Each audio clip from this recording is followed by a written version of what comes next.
আজকের ম্যাচটা শুধু একটা জয় না, এটা একটা ইতিহাস। সাফ অনূর্ধ্ব-20 চ্যাম্পিয়নশিপে দুর্দান্ত পারফরমেন্স দেখিয়ে নেপালকে 1-0 গোলে হারিয়ে ফাইনালে উঠে গেছে বাংলাদেশ। ম্যাচের শুরু থেকেই দুই দল ছিল সমান তালে লড়াইয়ে। নেপাল চেষ্টা করেছে আক্রমণ করতে, কিন্তু বাংলাদেশের ডিফেন্স ছিল দেওয়ালের মতো শক্ত। আমাদের ডিফেন্ডাররা একের পর এক আক্রমণ ঠেকিয়ে দিয়েছে দারুণ দক্ষতায়।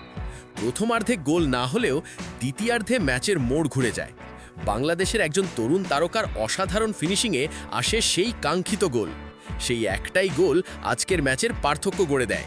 এই জয়ের পেছনে সবচেয়ে বড় অবদান ছিল পুরো দলের সম্মিলিত প্রচেষ্টা।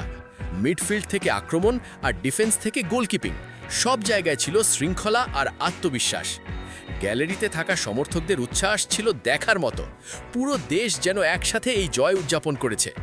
এই জয় শুধু একটি ম্যাচ জেতা নয়, এটা বাংলাদেশের ফুটবলের ভবিষ্যতের এক উজ্জ্বল বার্তা। এখন সবার চোখ ফাইনালের দিকে। এই ধারাবাহিকতা ধরে রাখতে পারলে শিরোপাও খুব দূরে নয়। চলো বাংলাদেশ, আরেকটি জয়ের অপেক্ষায় পুরো জাতি। আজকের এই জয় প্রমাণ করে বাংলাদেশের তরুণরাই আগামী দিনের শক্তি।